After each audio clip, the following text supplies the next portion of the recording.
Hello guys, welcome to our channel RK makers. आज से हम स्टार्ट कर रहे हैं इंडियन पॉलिटी की प्रिपरेशन।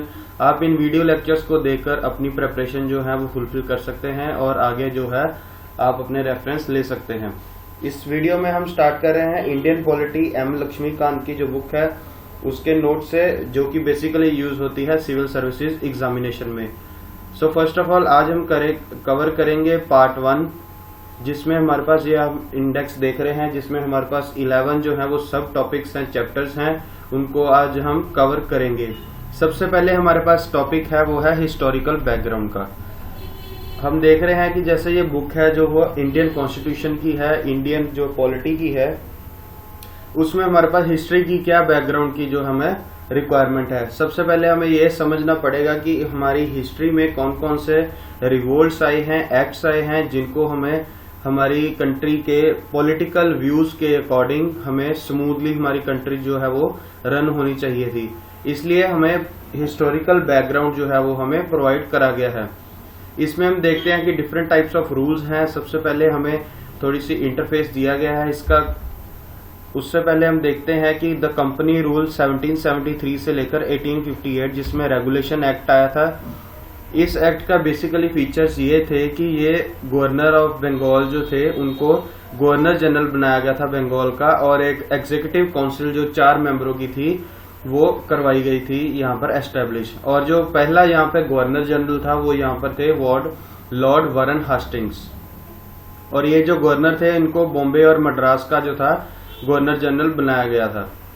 उसके बाद हमारे पास आता है Pitt's India act. Pitt's India act जो है वो बेसिकली इसकी मॉडिफिकेशन है रेगुलेशन एक्ट की, जो कि आया था 1784 में, जिसमें हमारे पास बेसिकली ये फीचर्स में थे कि जो हमारा कमर्शियल और पॉलिटिकल फंक्शंस जो थे कंपनी के, उनको यहाँ पर डिस्ट्रीब्यूट कर दिया गया था। क्योंकि ये जो ब्रिटिशर्स थे ये फॉरेन से आए थे, इनको हमारा पॉलिटिकल जो भी सिस्टम जो है वो ऐसे नहीं पता था। इसके लिए उन्होंने अपने कोर्ट ऑफ डायरेक्टर्स जो थे और जो पॉलिटिकल फंक्शंस थे वो कंपनी के, उनको अलग अलग कर दिया था ताकि जो फंक्शनिंग है वो स्मूथली रन करी जाए।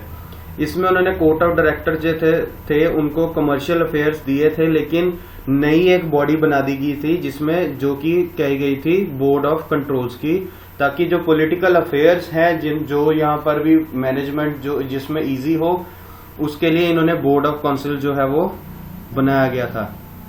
उसके बाद जो बोर्ड ऑफ काउंसिल जो थे उनमें सिविल और मिलिट्री गवर्नमेंट जो थी रेवेन्यू से ब्रिटिश के, वो सारे ही एड ऑन किए गए थे ताकि स्मूथ हो सके। उसके बाद हमारे पास आते हैं चार्टर्ड एक्ट 1833। ये हमारे पास 3 आए थे, 1833, 1813 और 1853।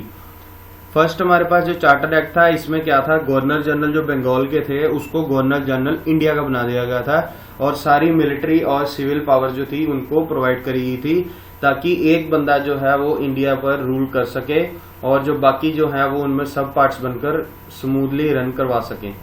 उसमें जो गवर्नर जनरल थे इंडिया के, वो एग्जीक्यूटिव लेजिस्लेटिव पावर थी उनके पास सारी ही ब्रिटिश इंडिया की, जो कि रेगुलेशन अच्छे से प्रॉपरली हो, इजी हो।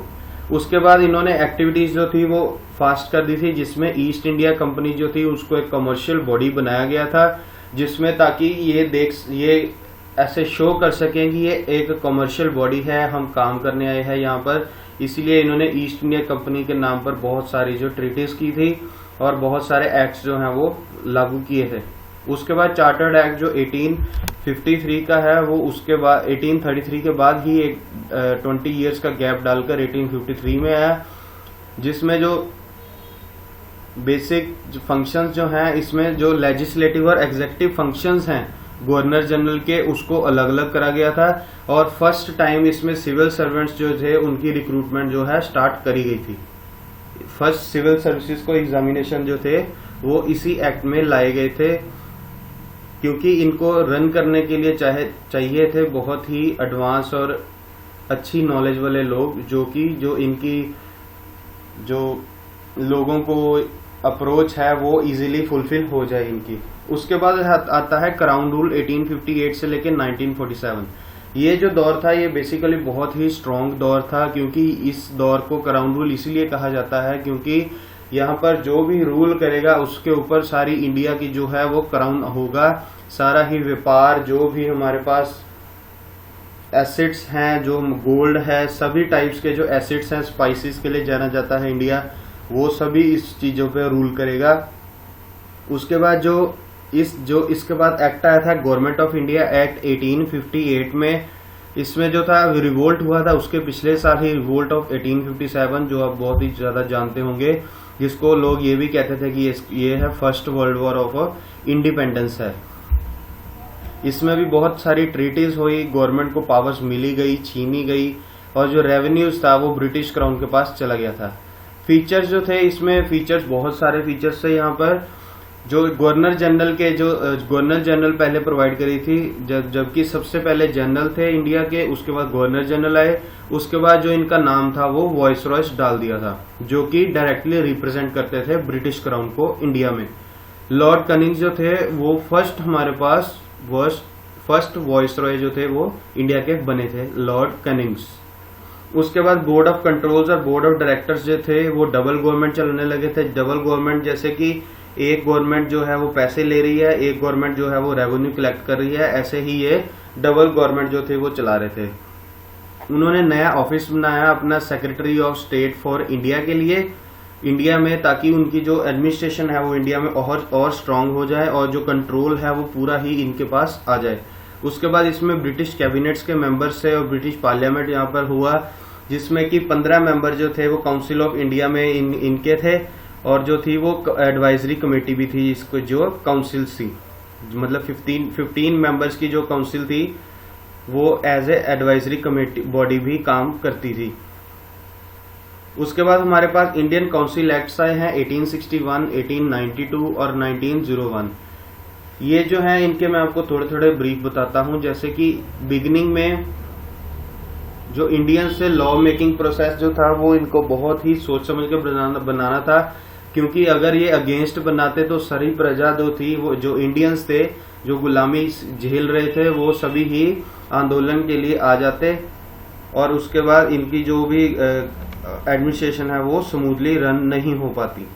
उसके बाद लॉर्ड कैनिंग्स जो थे, जो फर्स्ट वॉइसरॉय थे, उन्होंने 3 इंडियन जो लेजिस्लेटिव काउंसिल्स हैं उनको रेकमेंड किया था। फर्स्ट थी राजा ऑफ बनारस, सेकंड थी महाराजा ऑफ पटियाला, और तीसरे थे सर दिनकर राव।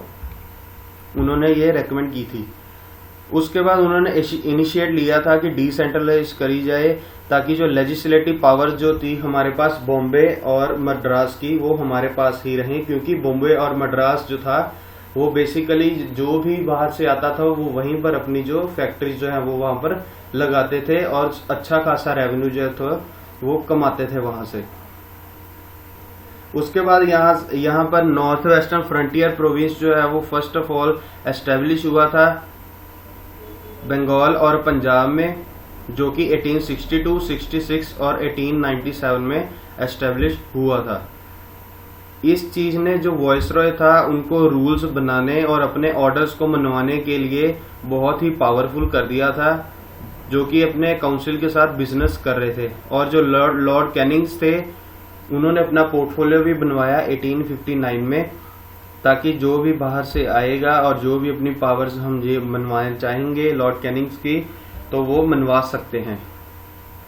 उसके बाद फीचर्स जो है वो एक्ट 1892 के फीचर्स ये थे कि इनमें नॉन ऑफिशियल जो मेंबर्स थे उनकी एडिशन इंक्रीज हो गई, क्योंकि इनको सबसे ज्यादा जो थी अपनी प्रभाव जो था वो डालना पड़ता था, इसलिए इन्होंने नॉन ऑफिशियल जो मेंबर थे उनको भी एड ऑन करना स्टार्ट कर दिया। पर जो ऑफिशियल मेजोरिटी थी उनमें वो थोड़ी सी खराब हो गई, वहां पर कंडीशंस भी थी, क्योंकि वो पावर उसके पास ज्यादा आ गई थी। और जो सेकंड थी हमारे पास वो थी कि फंक्शन ऑफ लेजिस्लेटिव जो काउंसिल थी वो भी इंक्रीज होगी, ताकि नॉन ऑफिशियल मेंबर जो थे वो भी एड ऑन हो गए, तो इसलिए जो फंक्शंस थे लेजिस्लेटिव की वो इंक्रीज हो गए और वो बहुत ही पावरफुल हो गए, उनके बजट के भी और एग्जीक्यूटिव पावर में भी स्ट्रांग हो गए। उसके बाद नॉन ऑफिशियल जो मेंबर थे उनकी नॉमिनेशन स्टार्ट हो गई, और जो बंगाल चैम्बर था जो कॉमर्स का, उनको लेजिस्लेटिव काउंसिल की रिकमेंडेशन मिली। और जो डिफरेंट टाइप्स के बोर्ड्स थे, जैसे डिस्ट्रिक्ट बोर्ड्स हो गया, म्यूनिसिपैलिटीज हो गई, यूनिवर्सिटीज हो गई, ट्रेड एसोसिएशन हो गई, जमींदारी हो गई, चैम्बर्स हो गए, वो सभी जो प्रोविंस जो लेजिस्लेटिव काउंसिल थी वो गवर्नर्स रेकमेंड कर रहे थे। ऐसे ही हमारे पास ये एक्ट्स हैं। इन एक्ट्स को देखकर हम देख सकते हैं कि जो भी हमारे पास जो प्रीवियस में हिस्टोरिक में जो हमें रिक्वायरमेंट थी वो हमें कैसे फुलफिल हो सकती है। उसके बाद सबसे पहले हमारे पास चैप्टर आता है मेकिंग ऑफ कॉन्स्टिट्यूशन का, जो पॉलिटी को रिलेट करता है आपस में। आप देख रहे हैं कि यहाँ पर सबसे पहले 1934 में एमएन रॉय जो थे, जो कम्युनिस्ट मूवमेंट जो थी इंडिया की, उसके पायोनियर थे, उनके एम्बेसडर थे। उन्होंने फर्स्ट ऑफ ऑल आइडिया दिया था इंडिपेंडेंट इंडिया का। उसके बाद 1935 में इंडियन नेशनल कांग्रेस जो थी, उन्होंने फर्स्ट टाइम ऑफिशियल डिमांड की उन्होंने कॉन्स्टिट्यूशन ऑफ इंडिया की कॉन्स्टिट्यूशन असेंबली में। और फिर अगली बार 1938 में जवाहरलाल नेहरू जो थे वो उन्होंने इंडियन नेशनल कांग्रेस के बिहाफ पर कॉन्स्टिट्यूशन ऑफ फ्री इंडिया की मांग की, और उन्होंने कॉन्स्टिट्यूशन असेंबली में उन्होंने इलेक्शंस भी रखे on the basis of adult franchise. Adult franchise आप सब जानते हैं कि जैसे 61st अमेंडमेंट में हमने देखा था कि एडल्ट फ्रेंचाइजी जो है 18 ईयर्स के ऊपर आप वोट कर सकते हैं, तो उसी बेसिस के ऊपर उन्होंने ये फ्रेम करा था कॉन्स्टिट्यूशन ऑफ फ्री इंडिया का। उसके बाद जो ब्रिटिश गवर्नमेंट थी उन्होंने अगस्त ऑफर दिया था। अगस्त ऑफर में उन्होंने कहा था कि आपको जो कॉन्स्टिट्यूशन है वो आपको मिलेगा। उसके बाद जो स्टैफर्ड क्रिप्स जो है, क्रिप्स मिशन आप सब जानते होंगे, 1942 में जो क्रिप्स थे उन्होंने कैबिनेट के मेंबर्स को बुलाया, इंडिया में बुलाया, और जो प्रपोजल था उसको उन्होंने बनाया, जिसमें कि जो मुस्लिम लीग थी वो चाहती थी कि हमारे जो प्रपोजल जो है ये हमें बिल्कुल भी पसंद नहीं आया है, और जो इंडिया जो है इसको डिवाइड करा जाए 2 स्टेट्स में, जिसमें कि एक इंडियंस रहे और दूसरी स्टेट्स में रहे मुस्लिम्स। तो इसलिए मुस्लिम लीग जो थी वो कम सेटिस्फाइड थी, लेकिन इंडिपेंडेंस वो भी चाहते थे। उसके बाद बात करते हैं कॉम्पोजिशन ऑफ कॉन्स्टिट्यूशन असेंबली की। ये बहुत ही इंपॉर्टेंट पॉइंट्स हैं, इसको अब हम रीड करेंगे। और 1946 नवंबर को जो कॉन्स्टिट्यूशन असेंबली ने कॉन्स्टिट्यूट करा था अंडर कैबिनेट मिशन प्लान के, तो इसमें सब टॉपिक्स जो हैं, सब पॉइंट्स जो हैं वो हम कवर करेंगे। जैसे टोटल स्ट्रेंथ जो थी वो 389 की थी मेंबर्स की, जिसमें कि 296 सीट्स जो थी वो ब्रिटिश इंडिया को अलॉट करी गई थी, जो कि ब्रिटिश इंडिया में जो ब्रिटिशर्स थे उनको अलॉट करी गई थी। और जो 93 सीट्स थी जो वो प्रिंसली स्टेट्स को दी गई थी। जैसे जिस स्टेट में प्रिंस हों उन स्टेट्स को 93 सीट्स जो है वो ऑलरेडी एलोकेट कर दी गई थी, जिसमें कि जो 296 सीट्स थी जो ब्रिटिशर्स को दी थी, उसमें से 292 मेंबर जो थे वो 11 गवर्नर प्रिंसेस के थे, जो कि 11 गवर्नर्स जो थे उनकी प्रोविंसेस से थे 292 मेंबर्स। और जो 4 मेंबर्स जो बच गए हैं 296 में से 292 के 4 मेंबर्स बच गए, वो चीफ कमिश्नर की जो है वो रिकमेंडेशंस के साथ उनको मिले थे। नेक्स्ट इसमें है कि जो ईच प्रोविंस जो है वो कोई भी प्रोविंस हो, सिंगल प्रोविंस हो, और जो प्रिंसली स्टेट्स हैं उनको सीट्स जो हैं वो उनके पॉपुलेशन के बेसिस पर रफली जो है वो मिलेंगी, और उसको ही मिलेगी। जैसे कि इसमें बता रहे हैं कि 1 सीट जो है वो एलोकेट उसी को मिलेगी जिसमें 1 मिलियन पॉपुलेशन से ज्यादा लोग हों। उसके बाद जो ब्रिटिश प्रोविंस की जो सीट एलोकेशन है वो 3 प्रिंसिपल कम्युनिटीज की थी। वो थी मुस्लिम, सिख और जनरल में सब आते हैं जो भी मुस्लिम और सिख के अलावा जो लोग वहां पर थे पॉपुलेशन के हिसाब से, एडल्ट फ्रेंचाइजी के हिसाब से। उसके बाद ये जो रिकमेंडेशंस थी ये सभी हमारे पास प्रोवाइड करी गई थी। उसके बाद इन्होंने ये बताया गया है हमारे पास हिंदू हैं, मुस्लिम हैं, पारसीज हैं, एंग्लो इंडियंस हैं, इंडियन क्रिश्चियंस हैं, एससीज हैं, एसटीज हैं, वुमेन्स को इंक्लूड करते भी साथ में। उसके बाद आता है वर्किंग ऑफ कॉन्स्टिट्यूशन असेंबली।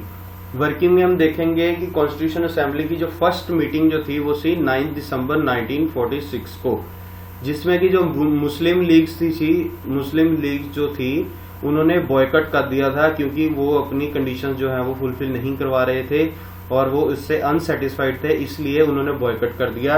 और जिसमें कि जो मीटिंग के जो मेंबर जो थे वो सिर्फ 211 मेंबर्स ही जिन्होंने अटेंड किया था। और जो सच्चिदानंद सिन्हा थे जो ओल्डेस्ट मेंबर थे, उनको एक टेम्परेरी प्रेसिडेंट जो था वो इलेक्ट करा गया था। और जो फिर उसके बाद जो डॉक्टर राजेंद्र प्रसाद थे वो इलेक्टेड हुए थे प्रेसिडेंट ऑफ असेंबली। उसी के साथ ही एच.सी. मुखर्जी और वी.टी. कृष्णमाचारी जो थे वो वाइस प्रेसिडेंट इलेक्ट हुए थे। बेसिकली इसमें ये पहली बार हुआ था कि असेंबली में 2 वाइस प्रेसिडेंट जो थे वो मौजूद थे। और जो हमारे फर्स्ट प्रेसिडेंट थे वो थे डॉक्टर राजेंद्र प्रसाद। उसके बाद आती है हमारे पास ऑब्जेक्टिव रेजोल्यूशंस। ये जो है वो रेजोल्यूशन जो हमने कौन कौन सी रेजोल्यूशंस ली हैं जो कि कॉन्स्टिट्यूशन का स्ट्रक्चर जो है उसके फंडामेंटल जो है उनको बनाती है। सबसे पहले हम देखें कि 9 दिसंबर को जैसे कॉन्स्टिट्यूशन असेंबली की फर्स्ट मीटिंग हुई थी, उसके बाद 13 दिसंबर 1946 को जवाहरलाल नेहरू जो थी उन्होंने एक हिस्टोरिक मूवमेंट करी थी, जिन्होंने ऑब्जेक्टिव रेजोल्यूशन जो थे वो असेंबली में पेश किए थे। इसमें हम देख रहे हैं कि फर्स्ट पॉइंट जो था उसमें था कि जो कॉन्स्टिट्यूशन असेंबली वो डिक्लेयर करी गई थी उसको हम कहते हैं कि declare its firm and solemn resolve to proclaim India. ये कह रहे हैं कि जो कॉन्स्टिट्यूशन असेंबली जो थे वो हमने अपने लिए और अपनी जो कंट्री के लिए, इंडिपेंडेंट कंट्री के लिए, रिपब्लिक कंट्री के लिए उसको ड्रॉ किया है अपनी फ्यूचर गवर्नमेंट के लिए। उसके बाद आता है जैसे कह रहे हैं कि ये टेरिटरीज जो है वो ब्रिटिश इंडिया में थी और उसके बाद जो टेरिटरीज जो इंडियन स्टेट्स की टेरिटरीज बन जाएंगी और अदर पार्ट्स ऑफ इंडिया जो आउटसाइड इंडिया है और अदर स्टेट जो है वो सभी हमारे पास विलिंगली कॉन्स्टिट्यूटेड हैं और इंडिपेंडेंट सोवरेन इंडियन के साथ हैं, जिसका हम ये मतलब कह सकते हैं कि union of all of them. Third point जो था कि हमारे पास जो भी कही गई टेरिटरीज थी उनमें जो प्रेजेंट बाउंड्रीज थी उनको डिटर्मिनेशन मिलनी चाहिए थी कॉन्स्टिट्यूशन असेंबली में और according to law of constitution में, ताकि जो भी टेरिटरीज थी, जो स्टेट्स थी, ऑटोनोमस स्टेट्स थी, जो कि स्टेट्स के बीच में जो इंटरलिंक्ड होती हैं स्टेट्स जो हैं, उनकी फंक्शनिंग गवर्नमेंट के अकॉर्डिंग हो और एडमिनिस्ट्रेशन जो है वो सभी पावर जो है वो एक ही के पास हो, यूनियन के साथ रहें, यूनिटी के साथ रहें। उसके बाद फोर्थ पॉइंट आता है कि सभी पावर्स और अथॉरिटी जो है वो इंडिपेंडेंट इंडिया के पास हो और जो ऑर्गन्स हैं गवर्नमेंट के, जो भी गवर्नमेंट के ऑर्गन्स हैं, जैसे हम इलेक्शंस में अपनी वोट डालते हैं, अपना मेंबर जो है वो इलेक्ट करते हैं, तो वो जो है वो ड्राइव थ्रू पीपल ही होना चाहिए, जो ये है इलेक्टेड होने चाहिए, जो हम करते हैं अपने इलेक्शंस के टाइम में। उसके बाद जो गारंटीड और सिक्योर्ड पीपल जो है उनका इंडियन जस्टिस जो है, जस्टिस हो, उनका सोशल जस्टिस हो, इकोनॉमिक जस्टिस हो या फिर पॉलिटिकल जस्टिस हो, वो लोगों को गारंटीड मिलना चाहिए और सिक्योरली मिलना चाहिए। और जो अपॉर्चुनिटीज हैं, अपॉर्चुनिटीज भी मिलनी चाहिए, जैसे फ्रीडम ऑफ थॉट है, आप कुछ भी कह सकते हैं, अपने थॉट्स रख सकते हैं, आपको कोई भी मनाही नहीं होगी, आप बिलीव कर सकते हैं, अपना फेथ रख सकते हैं, आप वर्शिप कर सकते हैं किसी भी भगवान की, लेकिन आपको भी कोई भी आप फोर्सफुल नहीं कर सकता कि आप इनको मानो, आप उनको छोड़ दो। तो आप यहाँ पे ऐसा बिल्कुल नहीं था, वो इस चीज की जस्टिस और गारंटीड और सिक्योर्ड अपॉर्चुनिटीज जो थी वो यहाँ पर प्रोवाइड करी गई थी। उसके बाद जो माइनॉरिटीज हैं, बैकवर्ड एरियाज, जो बैकवर्ड कास्ट जो हैं, ट्राइबल एरियाज हैं, एसटीज हैं, एससीज हैं, ओबीसीज हैं, उन्हें भी यहाँ पर सेफगार्ड किया गया था, उन्हें भी यहाँ पर प्रोविजंस दी गई थी ताकि जो उनका लेवल है जो गवर्नमेंट की जो उनका जो लेवल है कम्युनिटी में तो वो रेज हो सके। उसके बाद जो टेरिटरी है, इंडिया की जो टेरिटरी है उनकी इंटेग्रिटी भी मेंटेन रहे, जैसे कि कोई भी लैंड के दौरान उसके कोई भी फाइट्स ना हो, सी के पानी को लेके कोई फाइट्स ना हो, इनजस्टिस ना हो, तो इसके लिए भी लॉज जो है वो सिविलाइज्ड नेशन के लिए बनाए गए थे। एंशिएंट लैंड्स के भी ऐसे ही बनाए गए थे। उसके बाद जो चेंजेस करी गई थी इंडिपेंडेंस एक्ट में, क्योंकि जो उन्होंने सबसे पहले जो था इंट्रोड्यूस करा गया था इंडिपेंडेंस एक्ट जो था 1938 में जवाहरलाल नेहरू के दौरान, वो जो इंडिपेंडेंट एक्ट था उसमें काफी सारी चेंजेस करनी थी ताकि उनको दिखने लगा था कि जो भी हमने एक्ट लाए हैं उसमें भी चेंजेस काफी करनी रह गई हैं, जिसमें कि जो प्रिंसली स्टेट्स थी वो कॉन्स्टिट्यूशन असेंबली के से दूर भाग रही थी और फिर उसके बाद उन्होंने एकदम से ज्वाइन कर लिया। और उसके बाद अप्रैल 28, 1947 को 6 स्टेट्स जो थी उन्होंने रिप्रेजेंट किया ऐसे as a part of assembly का। उसके बाद उन्होंने माउंटबेटन प्लान जो था वो हम आगे डिस्कस करेंगे। माउंटबेटन प्लान इन्होंने 3 जून 1947 को जब पार्टीशन हुई थी तब इन्होंने मान लिया था, एक्सेप्ट कर लिया था। उसके बाद जो बहुत सारी प्रिंसली स्टेट्स थी उन्होंने भी ये एक्सेप्ट कर लिया था, और जो मेंबर्स थे मुस्लिम लीग के वो भी एंटर कर गए थे, क्योंकि उनको सेपरेशन तो चाहिए थी लेकिन इंडिपेंडेंस के साथ चाहिए थी, और वो विदाउट इंडियंस के साथ जुड़कर उनको नहीं मिलनी थी, एक यूनिटी में मिलनी थी। इसलिए बाद में वो भी फिर कोलैबोरेट हो गए। उसके बाद जो इंडियन इंडिपेंडेंस एक्ट 1947 का था, इसमें ये 3 चेंजेस करी गई थी। सबसे पहले चेंजेस करी गई थी जैसे कि जो असेंबली थी उसको पूरी ही सोवरेन बॉडी बनाया था, ताकि कोई भी किसी के भी अंडर कोई भी लॉ नहीं बनेगा। बिल्कुल लोग जो हैं वो उसको इलेक्ट करेंगे, अपने हिसाब से ऑल्टर कर सकते हैं लॉ को। और जो ब्रिटिश पार्लियामेंट है उसको अपने जो उनके लॉज जो हैं वो बने हुए थे पहले ही, उसको हम ऑल्टर कर सकते हैं, अपने आप को इतनी एम्पावर हम करेंगे। इसमें ये बताया गया था चेंजेस में। सेकंड हमारे पास जो है वो असेंबली जो थी वो लेजिस्लेटिव बॉडी बन जाए, ताकि जिसका मतलब है कि जो सेपरेट फंक्शंस जो हैं वो असाइन करेंगे असेंबली को, ताकि इंडिया की जो पॉलिटिकल जो स्पीड है वो इंक्रीज हो और कॉन्स्टिट्यूशन जो है वो हमें फ्री इंडिया को मिले, और जो ऑर्डिनरी लॉज हैं उनको भी हम ऑल्टर कर सकें, चेंजेस कर सकें उसके बाद। और उसके बाद जो असेंबली थी उन्हें कॉन्स्टिट्यूशन बॉडी मिली गई थी, जबकि डॉक्टर राजेंद्र प्रसाद जब पहले हमें प्रेसिडेंट मिले थे उसके बीच में वो लेजिस्लेटिव बॉडी के लिए थे। अगर वो काम करते थे कॉन्स्टिट्यूशन बॉडी के लिए तो वो बनते हैं जीवी मवलंकर।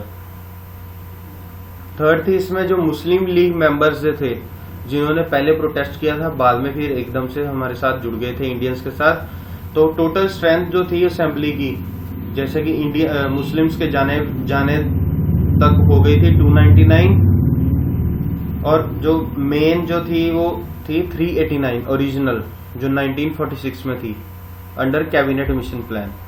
तो मुस्लिम्स के साथ जुड़ने से वो जो स्ट्रेंथ थी वो बहुत इंक्रीज हो गई, लेकिन जो मुस्लिम्स थे उनको फिर भी अभी भी वो चाहिए था, सेपरेशन चाहिए था, जिसमें कि जो 296 जो अब बच गए थे उसमें से सिर्फ 299 रह गए थे, और जो अदर प्रिंसली स्टेट्स को 93 सीट्स मिली थी उसमें भी 70 रह गए थे। अदर फंक्शंस परफॉर्म किए गए थे, जैसे कि इंडिया की जो मेंबरशिप जो थी कॉमनवेल्थ की उसको मिली थी मई 1949 में, और जो हमारा नेशनल फ्लैग जो था वो हमने अडॉप्ट किया था 22 जुलाई को, 22 जुलाई 1947 को, और जो नेशनल एंथम और नेशनल सॉन्ग है ये हमने अडॉप्ट किया था 24 जनवरी 1950 को। और जो डॉक्टर राजेंद्र प्रसाद जो थे हमारे फर्स्ट प्रेसिडेंट, उनको इलेक्ट किया गया था इंडिया के लिए, तो वो इलेक्ट हुए थे 24 जनवरी 1950 में। उसके बाद जो सारी कॉन्स्टिट्यूशन असेंबली थी उसमें 11 सेशंस थे, जो कि 2 साल 11 महीने और 18 दिन जो थे इनको लगे थे। उसके बाद जो ड्राफ्ट कॉन्स्टिट्यूशन था वो कंसीडर हुआ था 114 दिनों के बाद, जिसमें कि टोटल जो खर्चा लगा था वो लगा था 64 लाख का, 64 लाख रुपए का। और 24 जनवरी 1950 को जो कॉन्स्टिट्यूशन असेंबली थी उसका सबसे पहला सेशन हुआ था, याद रखो 24 जनवरी 1950 को कॉन्स्टिट्यूशन असेंबली का सबसे पहला सेशन हुआ था।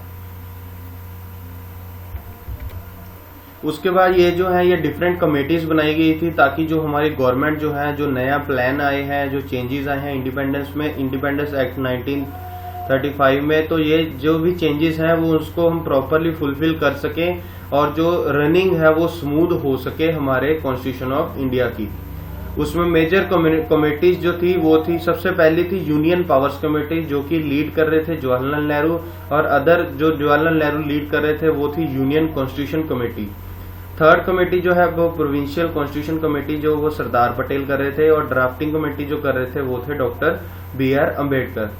अब उसके बाद जो कमेटीज आती हैं, सब कमेटीज जो माइनॉरिटीज के लिए भी थी, जो अदर पार्ट्स के लिए, अदर एरियाज के लिए भी थी, वो थी, सबसे पहले थी advisory committee on fundamental rights minorities, tribal और एक्सक्लूडेड एरियाज के लिए वो कर रहे थे सरदार पटेल कर रहे थे। उसके बाद जो फॉलोइंग जो 5 सब कमेटीज थी, इसी के अंडर सब कमेटीज थी। सबसे पहली J B Kripalani fundamental rights subcommittee कर रहे थे। उसके बाद HC मुखर्जी हैं, वो माइनॉरिटीज कर रहे थे सब कमेटीज। ऐसे ही बहुत सारी सब कमेटीज हैं। और याद रखिए कि आप स्टेयरिंग कमेटी जो थी वो डॉक्टर राजेंद्र प्रसाद कर रहे थे। उसके बाद हमारे पास माइनॉरिटीज कमेटीज हैं, बहुत सारी 13 माइनॉरिटी कमेटीज हैं, उनको भी आप रिमेंबर कर सकते हैं, लेकिन सभी को रिमेंबर करना याद नहीं। जिसको आप देख रहे हैं कि फर्स्ट में आप उनको याद कर सकते हैं, और जो मेजर कमेटीज हैं आप उनको जरूर याद करें। उसके बाद आती है ड्राफ्टिंग कमेटी। सभी कमेटीज में सबसे इम्पोर्टेंट जो है वो है ड्राफ्टिंग कमेटी, क्योंकि ड्राफ्टिंग कमेटी जो थी ये ड्राफ्ट प्रिपेयर करती थी और सजेशंस देती थी कॉन्स्टिट्यूशन ऑफ इंडिया के लिए। और जो पहला ड्राफ्ट जो था इन्होंने किया गया था फरवरी 1948 को। और ये जो कमेटी जो कमेटी थी ये सेटअप हुई थी 29 अगस्त 1947 को। इस कमेटी में बहुत सारे दिग्गज लोग थे। सबसे पहले थे जो डॉक्टर BR अम्बेडकर, जो चेयरमैन माने जाते हैं इस कमेटी के। सेकंड थे N गोपालस्वामी अयंगर। थर्ड थे अल्लादी कृष्णम स्वामी अय्यर। फोर्थ थे डॉक्टर KM मुंशी। फिफ्थ थे सैयद मोहम्मद सदुल्ला। सिक्स्थ थे N माधव राव, जिन्होंने रिप्लेस किया था BL मित्तर को, जिन्होंने रिजाइन किया था इल हेल्थ के लिए, जिनकी हेल्थ ठीक नहीं थी। उसके बाद सेवंथ मेंबर जो लास्ट मेंबर था वो थे TT कृष्णमाचारी। उन्होंने रिप्लेस किया था DP खेतान के, जिनकी डेथ हो गई थी 1948 में। ये जो है ये मेंबर्स हैं ड्राफ्टिंग कमेटीज के। और ये जो कमेटी ने सबसे पहली जो अपनी ड्राफ्ट की थी पब्लिश, वो करी थी फरवरी 1948 में, जिसमें कि 8 महीने लगे थे डिस्कशन के लिए। उसके बाद इन्होंने जो थी पब्लिश करी थी सेकेंड ड्राफ्ट अक्टूबर 1948 को। उसके बाद उन्होंने सिर्फ 6 महीने लिए नेक्स्ट ड्राफ्ट प्रिपेयर करने के लिए। उसके बाद सबसे इम्पोर्टेंट आती है इनेक्टमेंट ऑफ कॉन्स्टिट्यूशन। जो कॉन्स्टिट्यूशन जो है वो है इनेक्ट कैसे हुआ था। जो डॉक्टर BR अम्बेडकर थे उन्होंने फाइनल जो ड्राफ्ट था कॉन्स्टिट्यूशन का, जैसे कि हमने बताया कि वो लीड कर रहे थे, तो फर्स्ट रीडिंग जो थी वो उन्होंने ही करी थी नवंबर 4, 1948 को। और नवंबर के बाद 9 नवंबर को इसकी डिस्कशन जो थी वो जनरल डिस्कशन हुई थी। और जो सेकेंड रीडिंग हुई थी वो हुई थी 15 को। याद रखिए फर्स्ट रीडिंग जो थी वो थी 4 नवंबर 1948 को, और जो डिस्कशन हुई थी वो 9 को हुई थी, उसके 5 दिन बाद 1948 को ही। और जो सेकेंड रीडिंग हुई थी वो हुई थी नवंबर 15 को, 6 डेज बाद नवंबर 15 को 1948। और जो एंड हुई थी 17 अक्टूबर 1949 को, जो कि था नेक्स्ट ईयर में। जैसे कि इसमें बताया है कि 7653 जो है अमेंडमेंट जो है वो प्रपोज करी गई थी, लेकिन एक्चुअल जो असेंबली में थी डिस्कस हुई वो थी 2473 अमेंडमेंट्स। लेकिन जो थर्ड रीडिंग थी जिसको इन्होंने किया था 14 नवंबर 1949 को, डॉक्टर BR अम्बेडकर ने एक मोशन जो था उसको मूव किया था, जिसमें कहा गया था जो कॉन्स्टिट्यूशन है वो सेटल्ड किया जाएगा बाय द असेंबली, पास करी गई है। उसके बाद जो मोशन था ड्राफ्टिंग कॉन्स्टिट्यूशन का, उसको डिक्लेयर करा गया 26 नवंबर 1949 को कि इसको पास डिक्लेयर किया गया। और उन्होंने सभी मेंबर्स जो थे वहां पर उनसे सिग्नेचर भी कर लिए। 299 मेंबर्स में से सिर्फ 284 मेंबर्स जो थे वो प्रेजेंट थे उसी दिन, और जिन्होंने कॉन्स्टिट्यूशन पर साइन किया था। और यही जो डेट है ये हमारी प्रीएम्बल की भी है। प्रीएम्बल का अगला चैप्टर आएगा, नेक्स्ट चैप्टर आएंगे, उसमें मैं आपको बताऊंगा कि प्रीएम्बल को क्या कहते हैं, प्रीएम्बल क्यों यूज हुआ है। और जो उसके ये सभी साइन सिग्नेचर होने के बाद, इनेक्टमेंट होने के बाद, हमने जो अडॉप्ट किया था वो किया था 26 नवंबर 1949 को, जिसमें कि 395 जो थे वो आर्टिकल्स थे और 8 शेड्यूल थे। आर्टिकल्स जिसमें हम बहुत सारे हमें प्रोविजंस दी गई हैं, हमें पावर्स दी गई हैं, और शेड्यूल्स हमें बताते हैं कि किस शेड्यूल में हम फॉलो करते हैं और किस शेड्यूल को हम कैसे फॉलो करके हमारी जो कंट्री की जो इनेक्टमेंट है, जो रन है, वो अच्छे से हो सकती है। इसलिए हमें शेड्यूल्स भी प्रोवाइड करे गए हैं। उसके बाद जो थे डॉक्टर BR अम्बेडकर, वो लॉ मिनिस्टर भी थे। उन्होंने जो ड्राफ्ट कॉन्स्टिट्यूशन था उन्होंने वो भी चलाया था अपनी असेंबली में, और उन्होंने बहुत सी सारे जो अच्छे पार्ट्स थे, जो अच्छे पोर्शंस थे, उनको इनेक्ट किया था असेंबली में। उसके बाद आता है एनफोर्समेंट ऑफ कॉन्स्टिट्यूशन की। एनफोर्समेंट में ये हमारे पास बहुत सारे जो आर्टिकल्स थे उनको एनफोर्स किया गया था, जैसे 5th आर्टिकल है, 6, 7, 8, 9, 60, 324, 366, ऐसे बहुत सारे आर्टिकल्स जो थे यहाँ पर करे गए थे, और जो प्रोविजंस हैं वो भी अलग अलग करी गई थी। उसके बाद 1930 को जब पूर्ण स्वराज आया तब हमने ये जो डे है वो सेलिब्रेट करा गया था, और जो रेजोल्यूशन थी लाहौर सेशन की वो दिसंबर 1929 ऑफ इंडियन नेशनल कांग्रेस। जैसे कि हम सभी जानते हैं कि हम 26 नवंबर को रिपब्लिक डे मनाते हैं, जिसमें कि हमारा कॉन्स्टिट्यूशन रिटर्न हुआ था, लेकिन ये जनवरी नहीं थी, ये नवंबर थी। 26 नवंबर 1949 को हमारा साइन किया गया था, लेकिन 26 जनवरी ये जो है ये लाहौर सेशन का जो है ये डेट चूज करी गई थी, क्योंकि लाहौर सेशन 1929 में सबसे पहले हमने जो थी वो इंडिपेंडेंट इंडिया की मांग रखी थी, जिसको हम कहते हैं पूर्ण स्वराज। इसीलिए 1929 की पहली मांग को लेकर हमने 26 जनवरी 1950 को हमने अपने आप को कॉन्स्टिट्यूशन जो है वो दिया था। ये आप जरूर याद रखें। जो डेट थी जो कॉन्स्टिट्यूशन की वो थी 26 नवंबर, लेकिन पूर्ण स्वराज की लाहौर सेशन की जो डेट थी उसको हमने मद्देनजर रखते हुए 26 जनवरी 1950 जो है वो हमने कॉन्स्टिट्यूशन फोर्स में लिया था। उसके बाद ये क्रिटिसिज्म आते हैं हमारे पास कॉन्स्टिट्यूशन असेंबली की। बहुत सारे कहते हैं कि ये बहुत टाइम कंज्यूमिंग है, ये बहुत ही बड़ा कॉन्स्टिट्यूशन है। जैसे कि आप सब जानते हैं कि इंडियन कॉन्स्टिट्यूशन जो है वो सबसे बड़ा कॉन्स्टिट्यूशन जो है रिटन कॉन्स्टिट्यूशन माना गया है। रिटन कॉन्स्टिट्यूशन का ये मतलब नहीं है कि सभी कंट्री जिस कंट्री में लिखा गया हो सिर्फ वही कॉन्स्टिट्यूशन हो। रिटन कॉन्स्टिट्यूशन का मतलब होता है कि कॉन्स्टिट्यूशन जो है ये सभी ने साइन करा है, सभी ने इसको प्रमोट करा है। उसके बाद ये हमारे पास टेबल आते हैं नेक्स्ट में, जिसमें आप देख सकते हैं कि कितनी सीट्स जीती हैं, किसने जीती हैं। ये आप टेबल यहाँ पर वीडियो पॉज करके भी स्क्रीनशॉट ले सकते हैं इसका। जैसे कम्युनिटीज का भी बताया है, उसकी स्ट्रेंथ का भी बताया है। उसके बाद ये नंबर ऑफ मेंबर्स हैं प्रोविंसेस के हिसाब से, आप उसको भी स्क्रीनशॉट ले सकते हैं इसका। सेकेंड हमारे पास थर्ड चैप्टर जो है हमारे पास जो सेलिएंट फीचर्स जो हैं वो कॉन्स्टिट्यूशन के।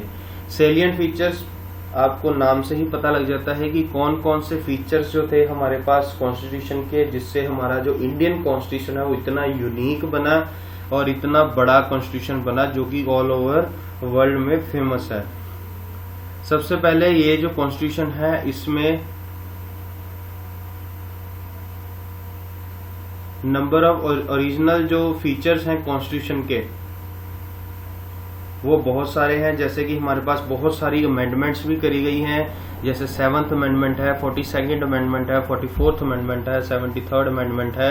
बहुत सारी अमेंडमेंट्स भी करी गई हैं, जिससे कि ये कॉन्स्टिट्यूशन जो है वो बहुत ही अच्छा बन जाता है और बहुत ही बड़ा भी बन जाता है साथ ही में। और इसमें यह भी बताया गया है कि 42nd अमेंडमेंट एक्ट जो है 1976 का, आप ये जरूर याद रखें, सिर्फ नंबर ना याद करें आप। जैसे 42nd अमेंडमेंट एक्ट है उसके साथ उसका ईयर भी नोट करें, क्योंकि कई बार ऐसे एमसीक्यूज आ जाते हैं कि 47th अमेंडमेंट एक्ट किस ईयर में हुआ था।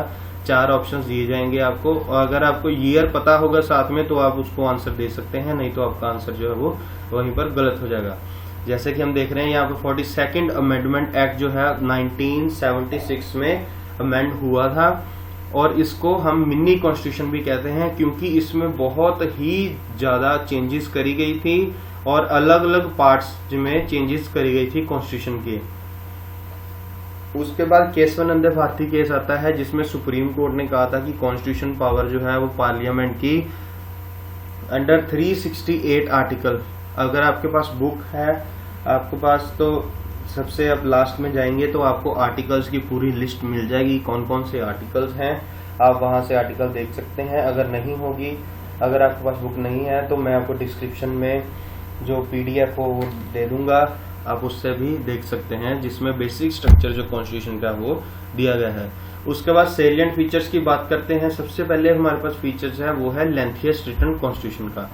लेंथिएस्ट रिटन कॉन्स्टिट्यूशन इसको क्यों कहते हैं? क्योंकि ये कॉन्स्टिट्यूशन में हमारे पास 395 आर्टिकल्स जो थे वो थे पहले, और 8 शेड्यूल थे। लेकिन प्रेजेंटली हमारे पास 465 आर्टिकल्स हैं, जिसके 25 पार्ट्स हैं, मतलब उनको 25 पार्ट्स में डिवाइड करा गया है, और 12 शेड्यूल हैं हमारे पास।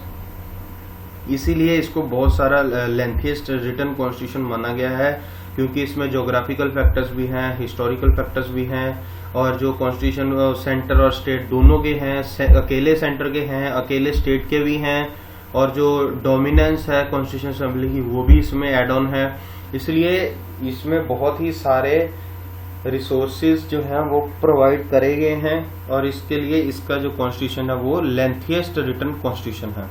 सेकंड हमारे पास जो पॉइंट है वो है ड्रॉन फ्रॉम वेरियस सोर्सेज।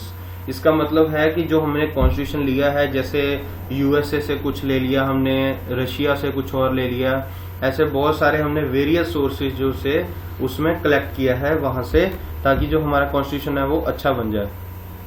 जैसे कि हमने कॉन्स्टिट्यूशन ऑफ कनाडा से, ऑस्ट्रेलिया से, जर्मनी से, रशिया से बहुत सारे लिए हैं। जैसे हमने अमेरिकन जो थी उनसे हमने फंडामेंटल राइट्स लिए गए हैं, और आयरिश जो है उनसे हमने डायरेक्टिव प्रिंसिपल्स लिए हैं। ऐसे ही बहुत सारे सोर्सेज से हमने अलग अलग से कलेक्ट किए हैं। उसके बाद थर्ड पॉइंट आता है blend of rigidity and flexibility. Blend of rigidity and flexibility मतलब है, अगर हम चाहें तो हमारा कॉन्स्टिट्यूशन इतना रिजिड है कि कोई भी अंडर द लॉ जाके कोई भी गलत काम नहीं हो सकता, और इतना फ्लेक्सिबल भी है कि हमें अगर कोई भी अमेंडमेंट करनी है इस कॉन्स्टिट्यूशन में तो हम अमेंडमेंट भी कर सकते हैं with the proper majority of members. ये हम देख सकते हैं इसमें। जैसे कि इसमें सब पार्ट हमें दिया गया है, जैसे सम प्रोविंसेस में, किसी भी प्रोविंसेस में अमेंडमेंट जो है वो स्पेशल मेजॉरिटी से वो है पास होती है। जैसे 2/3 मेजॉरिटी से पास होती है ईच हाउस में, सभी हाउस में, और जिसमें कि मोर देन 50% होनी ही चाहिए। दूसरी हमारे पास ऑप्शन आती है, जैसे अमेंडमेंट कर सकते हैं हम स्पेशल मेजॉरिटी से, जिसमें कि अगर टोटल स्टेट्स का जो हाफ है हम उसको भी अमेंड कर सकते हैं, और जो अमेंडमेंट्स जो हैं वो आर्टिकल 368 के अकॉर्डिंग हो सकती हैं। उसके बाद फोर्थ हमारे पास ऑप्शन आता है federal system with unitary bias. Unitary बायस ये जो ऑप्शन है, इसका मतलब ये है कि जो कॉन्स्टिट्यूशन ऑफ इंडिया है वो एक फेडरल सिस्टम है, जिसमें कि फेडरेशन जो है वो उसके जैसे कि मतलब कि इसमें 2 गवर्नमेंट सेंट्रल और स्टेट हैं, इनकी डिविजन्स दी गई हैं।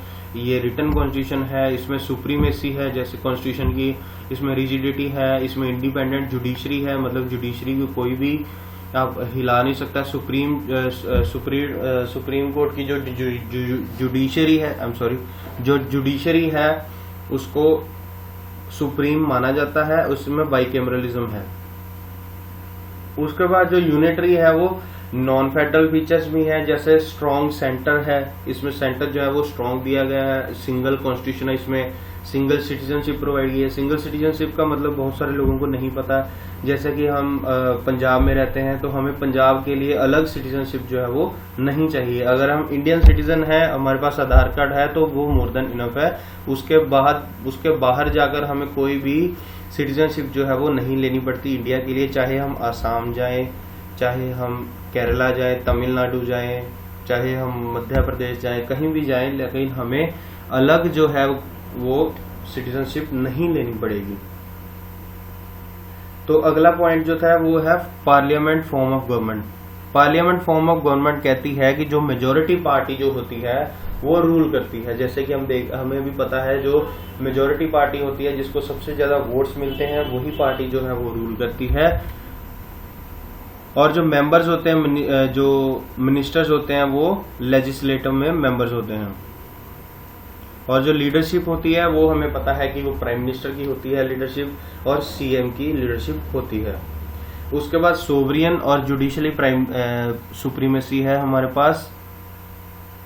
सोवरियन जो है वो हमें ली गई है, एसोसिएट करी गई है ब्रिटिश पार्लियामेंट से, जिसमें कि हमें जुडिशियल जो सुप्रीमेसी है, जैसे हम अमेरिकन सुप्रीम कोर्ट देखते हैं कि उसकी सुप्रीमेसी सबसे सुप्रीम है, उसकी जजमेंट सबसे सुप्रीम है। और जो इंडियन जो जुडिशरी सिस्टम है वो भी सबसे सुप्रीम है, उसको सुप्रीम माना जाता है। और जो सेवंथ है हमारे पास वो है इंटेग्रेटेड और इंडिपेंडेंट जुडिशरी। इसका मतलब है कि जो हमारी जुडिशरी है वो किसी भी कानून में बंधी नहीं है, किसी भी तरह के उनको रिस्ट्रिक्शंस नहीं है। और ये हायरार्की है, जैसे कि एक चेन बनी हुई है कि जैसे सब ऑर्डिनेट कोर्ट हैं, उसके बाद डिस्ट्रिक्ट कोर्ट हैं, सेशन कोर्ट हैं, लोअर कोर्ट हैं, उसके बाद हाई कोर्ट आता है, सुप्रीम कोर्ट आ जाता है। जैसे कि अगर कोई हम केस लगाते हैं हाई कोर्ट में, अगर वो सुप्रीम कोर्ट में चले जाता है तो सुप्रीम कोर्ट के बाद जो उसका जो फैसला होगा वो सुप्रीम होगा, उसके ऊपर कोई फैसला नहीं होगा। इसके लिए इसको इंडिपेंडेंट कहा जाता है कि अपने जो फैसले हैं वो इंडिपेंडेंटली ले सकते हैं। उसके बाद जो फंडामेंटल राइट्स है हमारे पास, फंडामेंटल राइट्स 6 हमारे पास राइट्स हैं, और इनके साथ साथ हमें आर्टिकल्स भी दिए गए हैं, आप स्क्रीनशॉट ले सकते हैं इसका। उसके बाद हमारे पास डायरेक्टिव प्रिंसिपल्स दिए गए हैं। डायरेक्टिव प्रिंसिपल हमें बेसिकली इसलिए दिए गए हैं ताकि हम जो सोशल और इकोनॉमिक डेमोक्रेसी है जो उसको हम प्रमोट कर सकें, ताकि जो हमारी जो कंट्री की जो वेलफेयर है, ताकि कंट्री की जो फंक्शनिंग है वो स्मूथली हो जाए, और एक प्रिंसिपल पे हम फॉलो करें, स्टेट की पॉलिसीज को फॉलो करें। उसके लिए इसको कहते हैं directive principles of state policies. उसके बाद आते हैं फंडामेंटल ड्यूटीज। फंडामेंटल ड्यूटीज में हमारे पास बहुत सारी ड्यूटीज जो हैं वो प्रोवाइड करी गई हैं, जैसे कि 42nd अमेंडमेंट जो है वो 1976 का, उसमें रेकमेंड करी गई है, जैसे स्वर्ण सिंह कमेटी की द्वारा रेकमेंड करी गई है। आगे हमारे पास आएंगे कमेटीज, तो आप उसमें भी देख सकते हैं। फंडामेंटल ड्यूटीज हमें बेसिकली ड्यूटीज दिखाती हैं कि हमें अपने समाज में कैसे रहना है और कौन कौन सी हमारी ड्यूटीज हैं। उसके बाद हम मानते हैं कि इंडिया जो है वो सेकुलर स्टेट है, और ये जो सेकुलरिज्म है ये भी हमें 47 कॉन्स्टिट्यूशन अमेंडमेंट जो है वो एक्ट जो है 1976 में उसमें दिया गया है।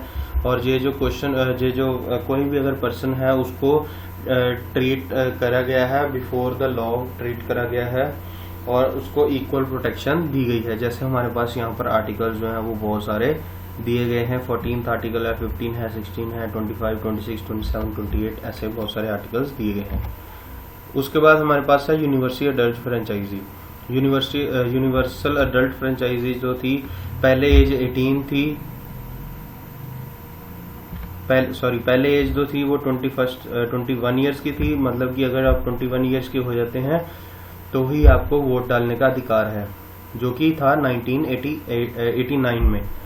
पर उसके बाद रिड्यूस हो गया 18 ईयर्स में। जैसे कि आप 18 साल के होते हैं आपका लाइसेंस भी बन जाएगा, और आपको वोट करने का आधार भी मिल जाएगा, आपको वोटर कार्ड मिल जाएगा, जो कि आता है under 61st constitution amendment act 1988 में। आप ये जो अमेंडमेंट्स हैं उसको बिल्कुल याद रखें, किसको लीड करना है किसके साथ, क्योंकि ये आंसर्स जो हैं वो आपको ऐसे ही देने होंगे, साथ में रिलेट करके जो अमेंडमेंट्स जो हैं वो हमें प्रोवाइड करनी पड़ेगी। उसके बाद सिंगल सिटीजनशिप का मैंने बताया कि आपको कोई भी ज़रूरत नहीं है कि अगर आप पंजाब में रहते हैं तो आपको अलग सिटीजनशिप चाहिए, अगर आप दूसरी जगह में रहते हैं तो आपको अलग सिटीजनशिप चाहिए। लेकिन अगर कंट्रीज की बात करें तो जैसे यूएसए है, उसको हर पर्सन जो है उसको सिटीजनशिप लेनी पड़ती है। उसके बाद जो इंडिपेंडेंट बॉडीज जो है हमारे पास वो 4 इंडिपेंडेंट बॉडीज हैं। सबसे पहले हमारे पास इलेक्शन कमीशन है, कंट्रोलर एंड ऑडिटर जनरल है, यूनियन पब्लिक यूपीएससी, और सबसे नीचे है स्टेट पब्लिक सर्विस कमीशन, जैसे एसपीएससी, जो स्टेट के पेपर्स कंडक्ट कराते हैं। उसके बाद इमरजेंसी प्रोविजंस है। इमरजेंसी प्रोविजंस हमारे पास 3 तरह की इमरजेंसी प्रोविजंस होती हैं। सबसे पहले हमारे पास है नेशनल इमरजेंसी, जो कि आर्टिकल 352 के दौरान लगती है। सेकंड हमारे पास है स्टेट इमरजेंसी, जिसको हम क्या देते हैं प्रेसिडेंट रूल, जिसमें जो कि लगती है आर्टिकल 356 और जो डायरेक्शंस जो स्टेट को मिलती हैं वो मिलती हैं आर्टिकल 365 में। आप ये आर्टिकल जरूर याद रखें, ये बहुत ही इंपॉर्टेंट आर्टिकल्स हैं। उसके बाद थर्ड जो है वो फाइनेंशियल इमरजेंसी लगती है 360 आर्टिकल के दौरान। फाइनेंशियल इमरजेंसी में थोड़ा बताता हूँ आपको। जो फाइनेंशियल इमरजेंसी जब लगती हैं तो गवर्नमेंट के कोई भी जो काम होते हैं वो उनको रोक सकते हैं। कोई पेंशन्स जो है उनको रोक सकते हैं, सैलरीज रोक सकते हैं। अगर कोई गवर्नमेंट स्कीम चल रही है तो वो फाइनेंशियल इमरजेंसी में रोक सकते हैं, उनको फुल अथॉरिटी है। जैसे कि हम कोई भी अगर गवर्नमेंट एम्प्लॉय देखते हैं तो अगर फॉर्म फिल करते हैं तो उसमें ये प्रोविजन लिखी होती है कि हम कभी भी सैलरी जो है वो फाइनेंशियल इमरजेंसी के दौरान आपकी रोक सकते हैं। किसी में होती है, किसी में नहीं होती, लेकिन ज्यादातर में होती है।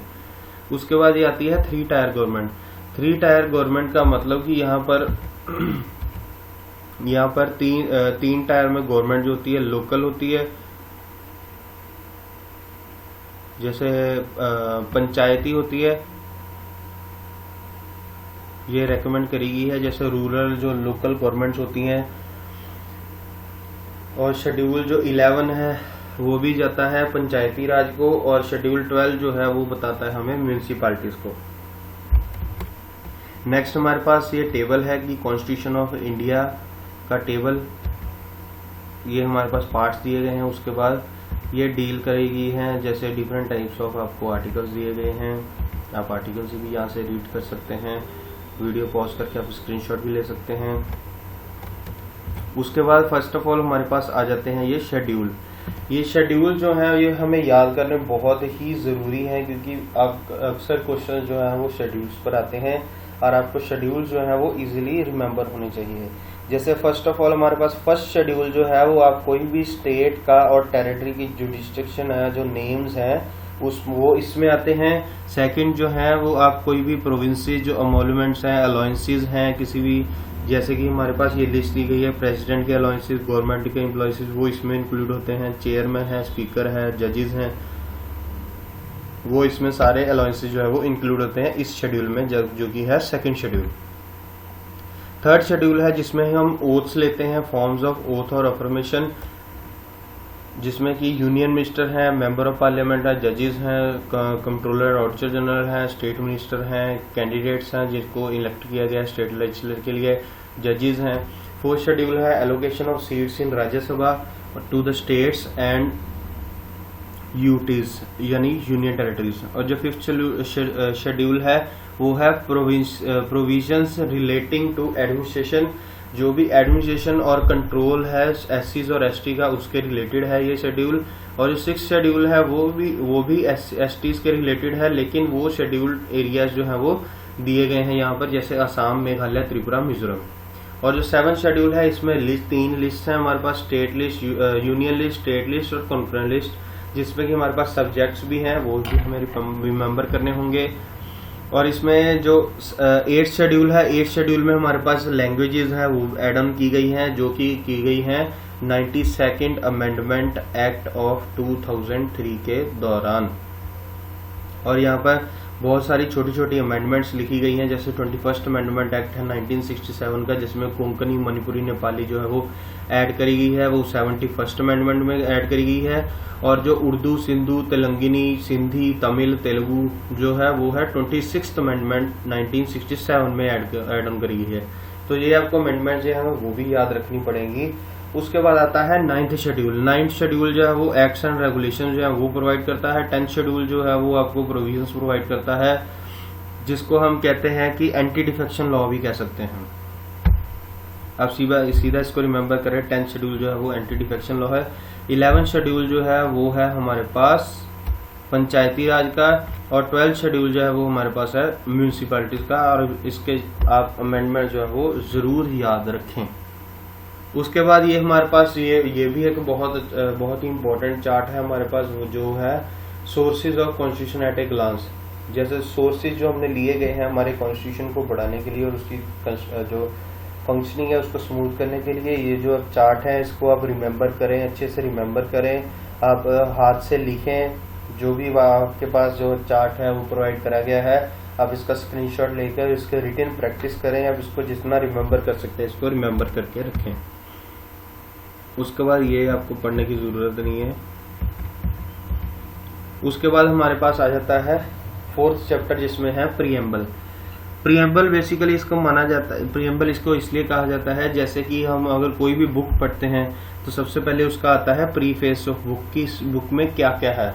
तो प्रीएम्बल जो है वो भी ऐसे ही काम करता है, हमारे कॉन्स्टिट्यूशन में क्या क्या है वो हमें प्रीएम्बल बताता है एक ब्रीफ डिटेलिंग में। ये जो प्रीएम्बल ये है ये भी 42nd कॉन्स्टिट्यूशन अमेंडमेंट जो है 1976 की, ये भी उसी के दौरान जो है अमेंड करा गया है। और ये जो टेक्स्ट आप देख रहे हैं प्रीएम्बल का, इसको आपको हूबहू कॉपी करना है, हूबहू देखकर लिखना है। आप इसको रिमेम्बर करें बिल्कुल ऐसे ही जैसे लिखा हुआ है वर्ड टू वर्ड। जैसे इसमें लिखा है we the people of India having solemnly resolved to constitute India into a sovereign socialist secular democratic republic and to secure to all its citizens। Justice में हम देखते हैं सोशल, इकोनॉमिक और political justice है। लिबर्टी में हमारे thoughts हैं, expression, believe, faith and worship है। इक्वालिटी में हमारा स्टेटस है, अपॉर्चुनिटी है और सभी को प्रमोट करने की अथॉरिटी है। उसके बाद फ्रेटर्निटी है, assuring the dignity of the individual and the unity and integrity of nation. उसके बाद ये जो लाइन लिखी गई है ये बहुत ही इंपॉर्टेंट लाइन है। ये जो आपको बॉक्स जो है वो प्रोवाइड करा गया है, जो बॉक्स आप उसको रिटर्न प्रैक्टिस करें, जितना लिख सकते हैं आप इसको लिखें और रिटर्न प्रैक्टिस करके उसको देखें जरूर। जैसे इसमें लिखा है in our constitution assembly this 26th day of November 1949 do hereby adopt, enact and give to ourselves the constitution. यानी कि इसमें बताया गया है 26 नवंबर 1949 को हमने अपने आप को अडॉप्ट कर लिया था कॉन्स्टिट्यूशन इंडिया का। उसके बाद ये जो कीवर्ड्स हैं ये हमारे पास हैं, जैसे सोवरियन है, सोशलिस्ट है, सेकुलर है, डेमोक्रेटिक है, रिपब्लिक है, जस्टिस है, लिबर्टी, इक्वालिटी, फ्रेटर्निटी। इसको हम देख सकते हैं, यहाँ पर बहुत सारे ऐसे ही आपके पास वर्ड्स हैं। इन वर्ड्स को आप इजीली रीड कर सकते हैं, आपको सिर्फ उसको रिलेट करना है अपने प्रीएम्बल के साथ। नेक्स्ट हमारे पास चैप्टर जो है वो है union and it's territories. Territories होती हैं जो हमारे पास अदर टेरिटरीज होती हैं, जैसे कि हमारे पास 7 टेरिटरीज हैं और ये जो है ये हमारे पास आर्टिकल जो है वो 1 to 4 जो है अंडर पार्ट 1 उसमें डील करते हैं। उसके बाद ये जो आर्टिकल 1 है वो हमारे पास टेरिटरीज को भी डील करता है और ये यूटीज जो है वो भी हमारे पास बताता है। जैसे कि स्पेशल प्रोविजंस हैं वो स्टेट्स ऑफ महाराष्ट्र है, गुजरात, नागालैंड, असम, मणिपुर, आंध्र प्रदेश, तेलंगाना, सिक्किम, ऐसे बहुत सारे जो हैं वो उनको प्रोवाइड करी गई है एज ए क्लास। और जो 5th और 6th शेड्यूल जो है जिसमें हमारे पास शेड्यूल ट्राइब्स और शेड्यूल्ड एरिया जो है वो प्रोवाइड करे गए थे वो भी इसमें इंक्लूडेड है। उसके बाद जो पावर्स हैं उसको रीऑर्गेनाइज करने की, नई स्टेट अगर आपने कोई भी नई स्टेट बनानी है, सेपरेशन करनी है तो आप अंडर आर्टिकल 3 के सेपरेशन कर सकते हैं, लेकिन उसमें भी बहुत सारी प्रॉब्लम्स है। आप अलग अगर स्टेट बनाएंगे तो आप वो सभी जो प्रोविजन जो है वो फुलफिल करनी पड़ेंगी। उसके बाद अगर हम एरिया इंक्रीज करना चाहते हैं वो भी कर सकते हैं, अगर हमने एरिया छोटा करना है, डिमिनिश करना है वो भी कर सकते हैं, ऑल्टर करनी है बाउंड्रीज, हमने बाउंड्रीज को बढ़ाना है या छोटा करना है या कोई चीज उसमें एड ऑन करनी है वो भी कर सकते हैं, या किसी भी स्टेट का नाम जो है वो ऑल्टर कर सकते हैं, करना चाहते हैं वो भी हम कर सकते हैं अंडर आर्टिकल 3।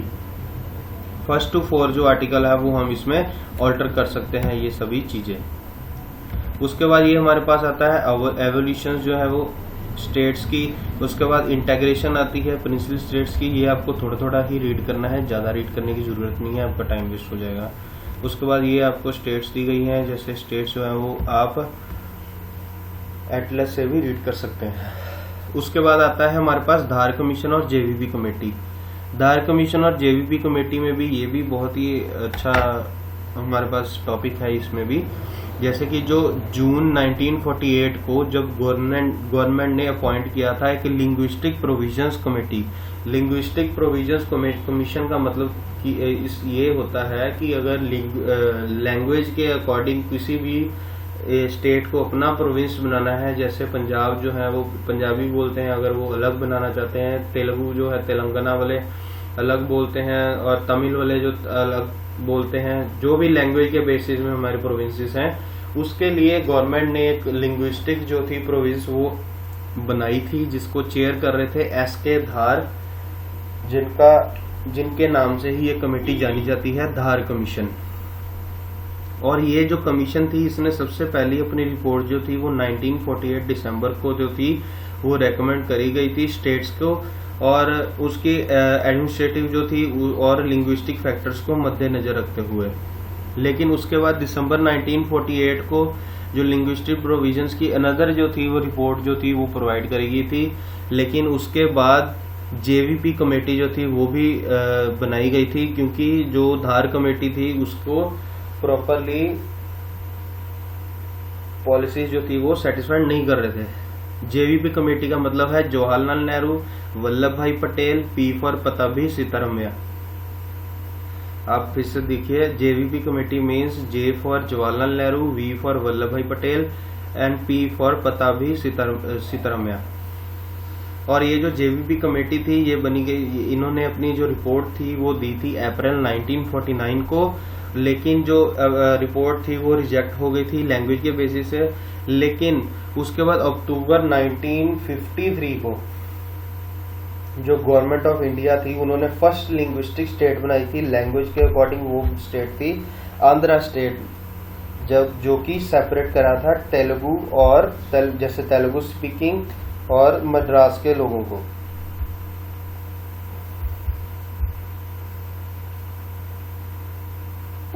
उसी के बाद ही जो पताभी सीतारमैया थे उनकी डेथ हो गई थी, और जो कांग्रेस के जो पर्सन थे वो 56 डेज जो थी उनको हंगर स्ट्राइक जो थी उन्होंने करी थी, जिसमें पताभी सीतारमैया की डेथ हो गई थी। उसके बाद आती है फजल अली कमीशन।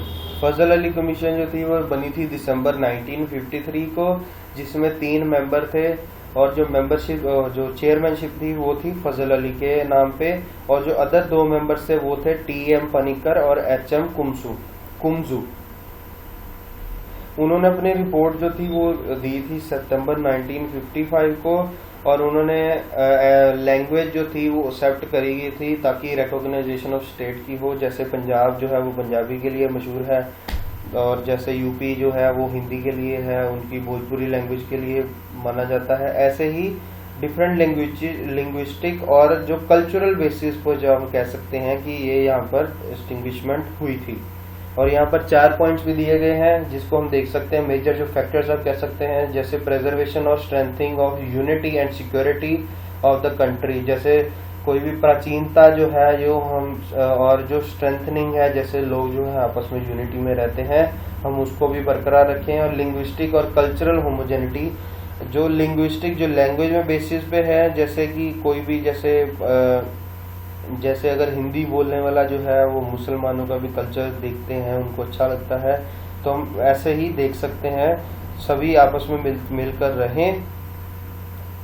और थर्ड फैक्टर जो था यहाँ पर था फाइनेंशियल, इकोनॉमिक और एडमिनिस्ट्रेटिव कंसिडरेशंस को भी मद्देनजर रखते हैं। जैसे कि अगर हमने लिंग्विस्टिक एक अदर स्टेट बनानी है, उसको फाइनेंशियल सपोर्ट बहुत ज़्यादा चाहिए, क्योंकि उनको अपनी सारी ही अलग देखनी पड़ेगी, वाटर फैसिलिटीज़ भी अलग देखनी पड़ेगी, इकोनॉमिक के बेसिस पे भी देखनी पड़ेगी, और एडमिनिस्ट्रेशन को देखनी पड़ेगी।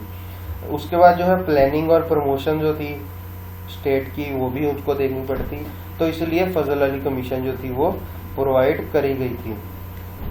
उसके बाद ये आप देख सकते हैं स्टेट्स और टेरिटरीज हमारे पास जो है अवेलेबल। उसके बाद न्यू स्टेट्स और जो यूटीज बनी गई थी आफ्टर 1956, मतलब आफ्टर इंडिपेंडेंस जो थी वो स्टेट्स बन गई थी।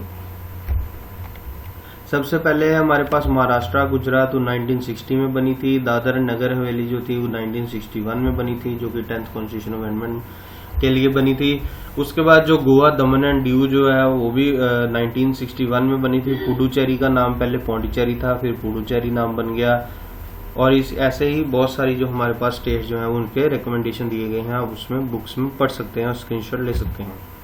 उसके बाद मणिपुर, त्रिपुरा, मेघालय है, सिक्किम है, ऐसे ही बहुत सारी स्टेट्स जो हैं वो ये है। यहाँ पर नाम जो है वो चेंज करे गए हैं। जैसे United Provinces was the first state to have a new name, जिसका नाम रखा था उत्तर प्रदेश, यूनाइटेड प्रोविंसेस 1950 में।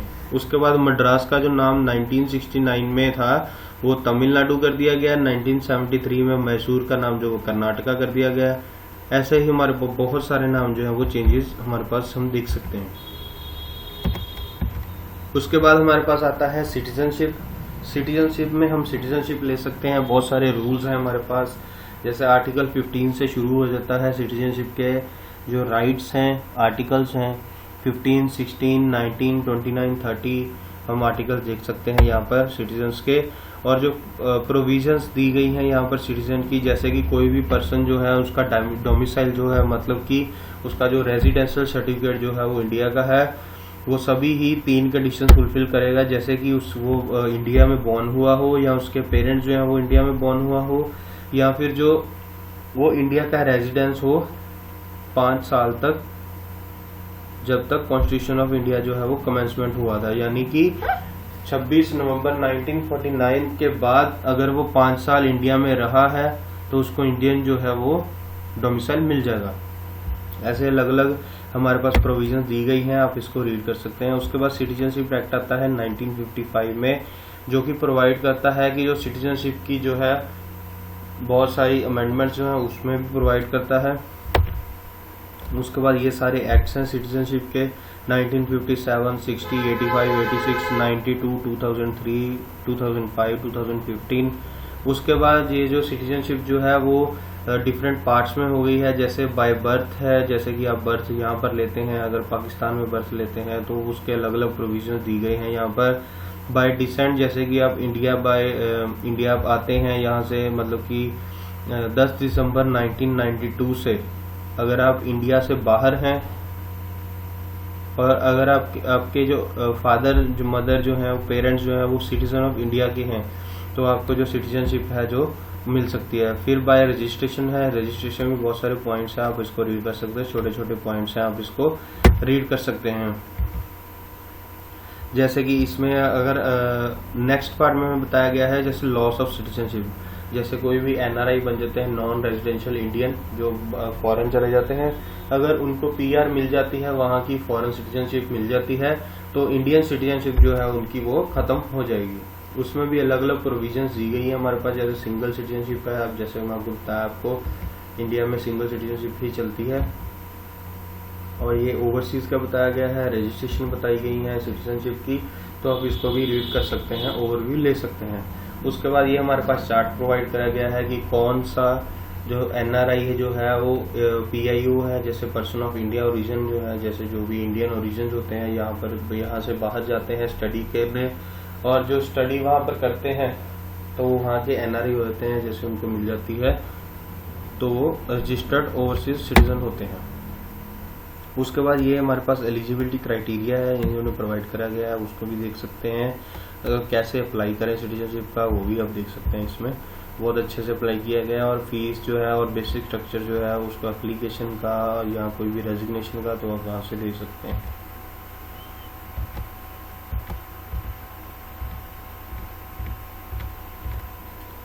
सेवंथ हमारे पास आता है फंडामेंटल राइट्स। फंडामेंटल राइट्स जो है ये बेसिकली हमारे पास पार्ट 3 जो है वो कॉन्स्टिट्यूशन का यानी कि 12th आर्टिकल और 35th आर्टिकल जो है वहां से लेकर आपको जो फंडामेंटल राइट्स जो है वो प्रोवाइड करे गए हैं। और ये फंडामेंटल राइट्स जो है वो पॉलिटिकल डेमोक्रेसी के लिए आपको दिए गए हैं। आपकी कोई भी डेमोक्रेटिक पावर्स जो है और राइट्स जो है वो आपको फुलफिल हों, आपको कोई भी लॉ के अकॉर्डिंग आपको कोई भी दिक्कत ना आए। Guaranteed and protected by constitution.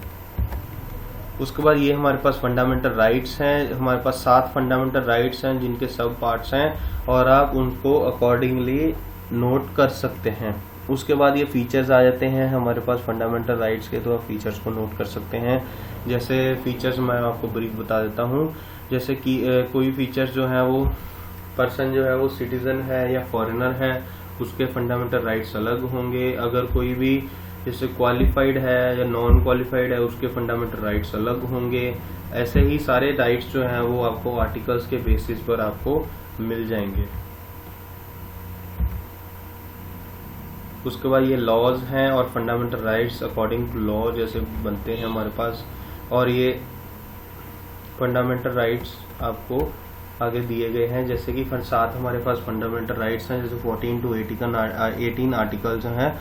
Right to equality का है, इसी में भी सब पार्ट्स हैं। जैसे फर्स्ट पार्ट है हमारे पास equality before law and equal protection of law, सभी को जो लॉ है वो इक्वली प्रोटेक्टेड करेगा।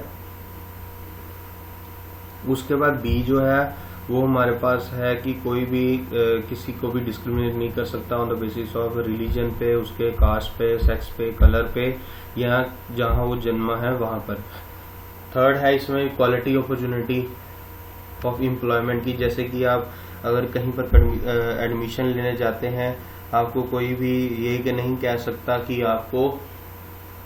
आप एससी है या आप एसटी हैं, हम आपको नहीं एडमिशन देंगे। आपको ऐसे बिल्कुल नहीं कह सकते। आपको आपकी क्वालिफिकेशन के अकॉर्डिंगली आपको एम्प्लॉयमेंट मिलेगी, अपॉर्चुनिटी मिलेगी पब्लिक एम्प्लॉयमेंट में, और आप इसको सेटिस्फाई कर सकते हैं। ये हमारे पास बहुत सारे ऐसे सब टॉपिक्स, आप इसको रीड कर सकते हैं, स्क्रीनशॉट ले सकते हैं। उसके बाद ये रूल ऑफ लॉ है, एक्सेप्शंस हैं इक्वालिटी में, जैसे कि बहुत सारे एक्सेप्शंस भी होते हैं, जैसे 2 भाग होते हैं, प्रोज एंड कॉन्स होते हैं। ये क्रीमी लेयर बेसिकली उनको माना जाता है जो होते तो जो है वो इकोनॉमिकली वीकर सेक्शंस के लिए है, लेकिन जो उनकी इनकम होती है वो थोड़ी ज़्यादा होती है बाकी के लिए, जिनको हम मिडिल क्लास लोग भी कह सकते हैं, जो ना तो रिच पीपल में आते हैं ना बॉटम लाइन में आते हैं, जो मिडल में आते हैं उनको कहते हैं क्रीमी लेयर। जैसे कि जो बिजनेस करते हैं, ट्रेड करते हैं, होते लेकिन मिडिल क्लास के हैं, जो उसको हम कहते हैं क्रीमी लेयर। उसके बाद अबॉलिशमेंट ऑफ अनटचेबिलिटी, ये आपके पास बहुत सारे एक्ट आएंगे, सिविल राइट्स के जो एक्ट आएंगे किसी भी पर्सन के लिए, वो यहाँ पर आपको प्रोवाइड करे गए हैं। एबोलिशन ऑफ टाइटल्स हैं, प्रोटेक्शन ऑफ 6 राइट्स जो हैं, ये आपको 6 राइट्स की आप प्रोटेक्शन कर सकते हैं, जो कि राइट टू फ्रीडम में आते हैं।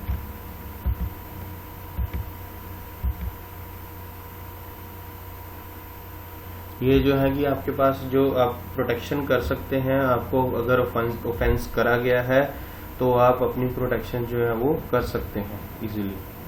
तो आप अपनी लाइफ की और पर्सनल लिबर्टी की, जैसे इसमें गोपालन केस जो थे जिसमें सुप्रीम कोर्ट थे, उन्होंने इन्विटेशन दिया था कि आर्टिकल 21 के अकॉर्डिंग जो प्रोटेक्शन है वो सिर्फ एग्जीक्यूटिव एक्शन लिया जाएगा, जबकि लेजिस्लेटिव एक्शन जो है वो नहीं होगा। ऐसे बहुत सारे केसेस जो है वो आप रीड करेंगे तो आपको इजीली पता चल जाएगा कि जो गवर्नमेंट जो है वो कैसे प्रोटेक्शन ऑफ लाइफ और लिबर्टी करती है। उसके बाद ये हमारे पास राइट्स हैं सारे। उसके बाद राइट टू एजुकेशन है। राइट टू एजुकेशन जो है वो आर्टिकल 21A में फॉल करता है। आपको पास कौन सी एजुकेशन राइट्स जो हैं वो इसमें इंक्लूडेड हैं, आप रीड कर सकते हैं। अरेस्ट और डिटेंशन का राइट कौन सा है, कि आप कब अरेस्ट कर सकते हैं, किस बिहाफ पर अरेस्ट कर सकते हैं, वो सब कुछ आपको दिया गया है यहाँ पे। राइट अगेंस्ट एक्सप्लॉयटेशन है, जैसे ह्यूमन बीइंग की ट्रैफिकिंग होती है, जैसे लड़कियों की सप्लाई होती है, ये वो जो सारे गलत काम होते हैं, आप उसको भी आप राइट जो है वो आपके पास हैं। और जो फोर्स्ड लेबर जो है वो, जैसे हम देखते हैं कि छोटे छोटे बच्चों को बैगर बनाया होता है, छोटे छोटे बच्चों से काम करवाते हैं, चाइल्ड लेबर जो है उसको एक्ट लगा सकते हैं, हम अपना राइट ले सकते हैं। उसके बाद employment of children in factories, जैसे मैंने आपको बताया कि आप फैक्ट्रीज में चाइल्ड लेबर जो है उनको एक्ट लगा सकते हैं, आप अपने राइट ले सकते हैं। हमारे पास रिलीजन का राइट भी है, हम अपना भगवान जो है वो चूज कर सकते हैं, और हमें कोई भी फोर्सफुली नहीं कह सकता कि आप इसको चुन सकते हैं, आप इसको वर्शिप किया करो, आपको ऐसे कोई नहीं कह सकता। उसके बाद freedom to manage religious affairs, जो रिलीजियस अफेयर जो हैं वो आप अपने रिलीजियस मैटर्स में किसी भी तरह के आप ऑल्टर कर सकते हैं, ये आपको राइट है। जैसे बहुत सारे हमारे पास राइट्स हैं, आप इनको देख सकते हैं। उसके बाद आ जाते हैं हमारे पास ये डिफरेंट टाइप्स ऑफ रिट्स हैं, जैसे हेबिस कॉर्पस है, मैंडामस है, प्रोहिबिटेड है, सर्चुरारी है, पुरोवरंटो है, ये बहुत ही ईजी हमारे पास रिट्स हैं। ये 5 रिट्स हैं हमारे पास। हेबिस कॉर्पस जो है इसमें बेसिकली ये बताया गया है to have the body of, जिसका मतलब है कि ये इशू होती है कोर्ट की एक पर्सन के खिलाफ जिसने अनदर पर्सन को जो है वो डिटेन करा हो।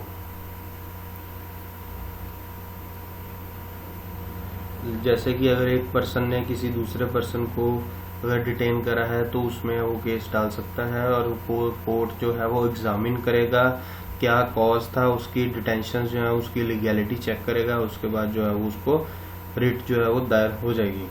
उसके बाद आती है मैंडामस। मैंडामस में आती है वी कमांड।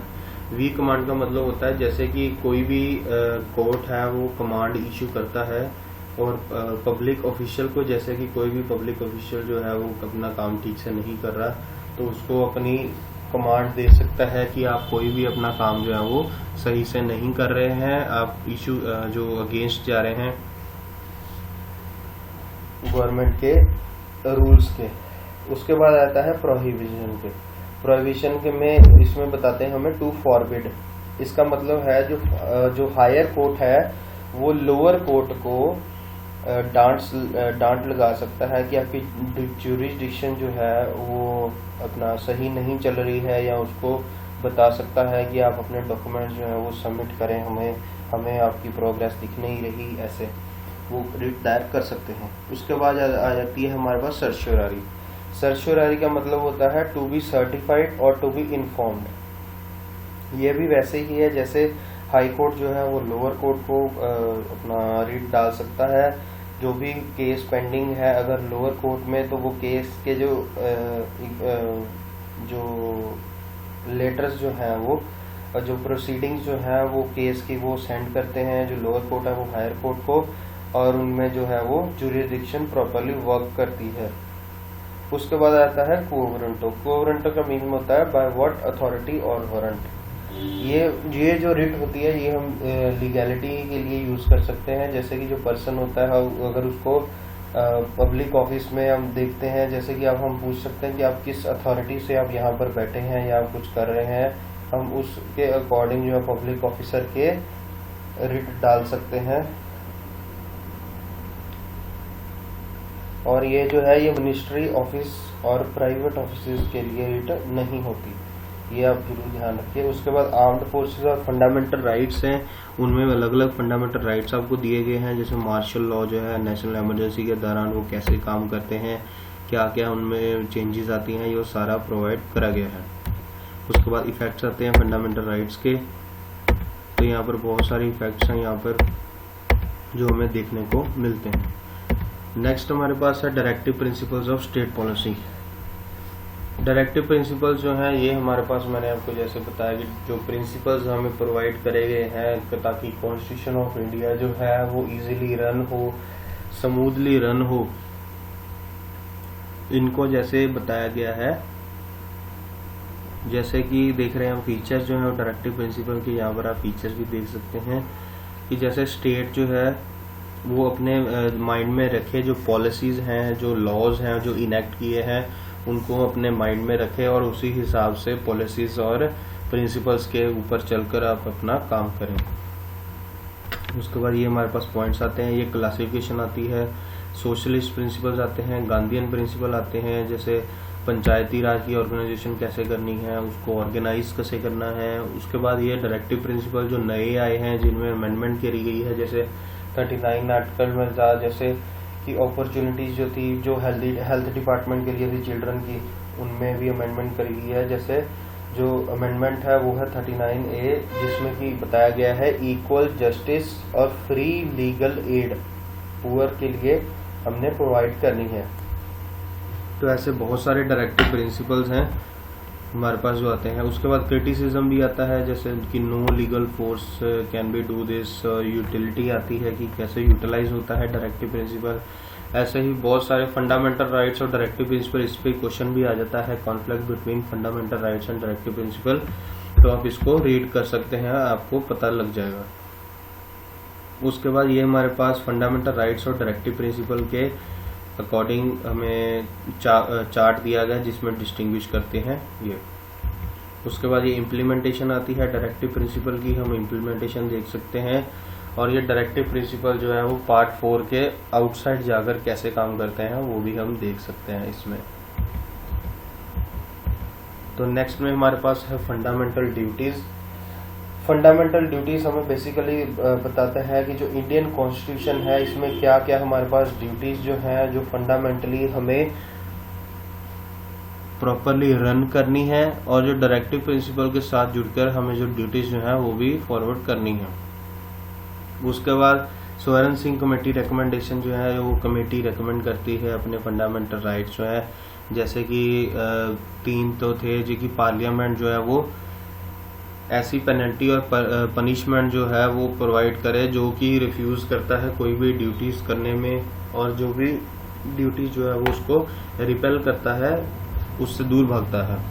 सेकंड हमारे पास है कि कोई भी लॉ जो है वो इम्पोज नहीं हो सकता, किसी भी को जबरदस्ती परमिशन नहीं पनिशमेंट नहीं दे सकता, जब वो तभी दे सकता है जब कोर्ट में उसके खिलाफ कोई भी FIR हो या फिर कोई भी सबूत हो उसके खिलाफ, तो उसके फंडामेंटल राइट्स जो है वो भी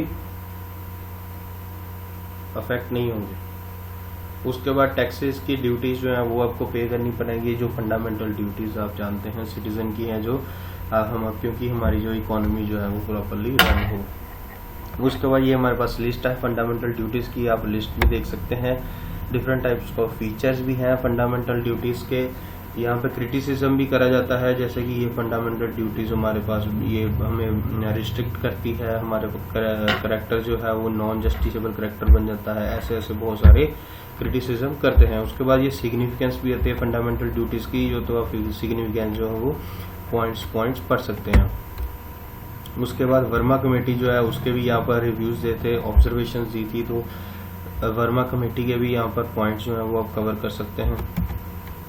उसके बाद आती है अमेंडमेंट्स बेसिकली हम कर सकते हैं, जैसे कि ये हमारे पास आप देखेंगे अगर 368 आर्टिकल है वो हमें यानी कि पार्लियामेंट को पावर करता है कि हम किसी भी कॉन्स्टिट्यूशन में अमेंड कर सकते हैं अंडर पार्ट 20। आर्टिकल 368 पार्लियामेंट को प्रोवाइड करता है कि आप कॉन्स्टिट्यूशन में कोई भी अमेंडमेंट कर सकते हैं।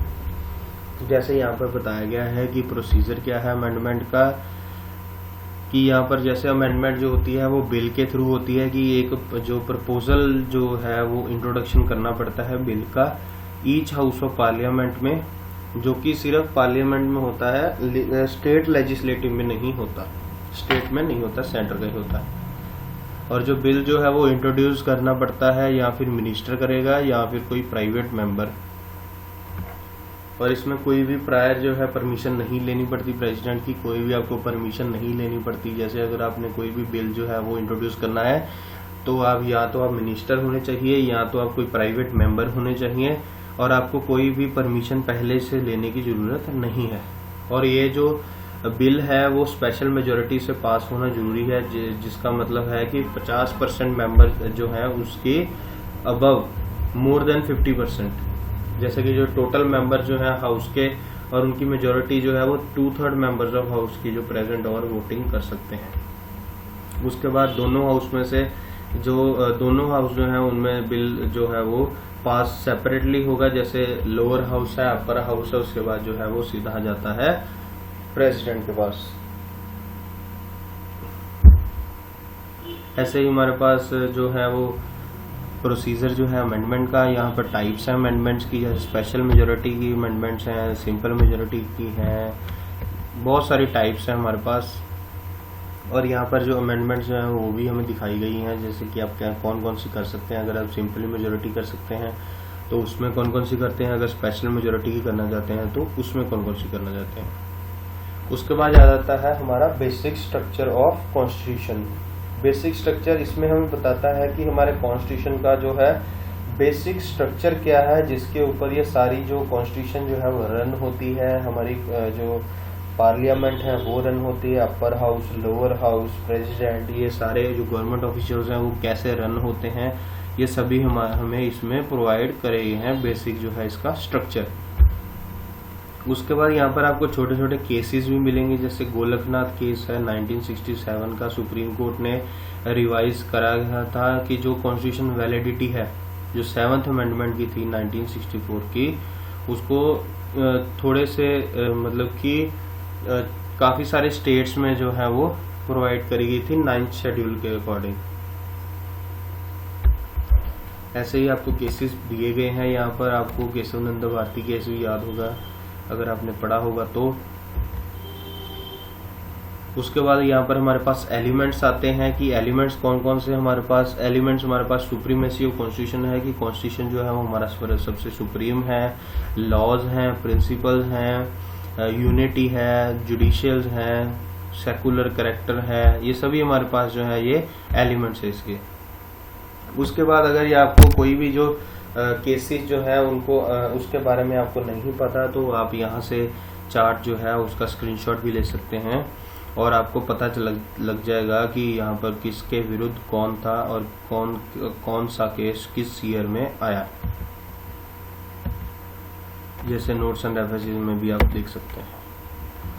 Hope you guys like this video, share this video, और अगला पार्ट जो है वो आपके पास जल्दी आ जाएगा। और जो आपके व्यूज होंगे वो हमें कमेंट्स में बताइए कि आपको ये लेक्चर कैसा लगा। Thank you so much.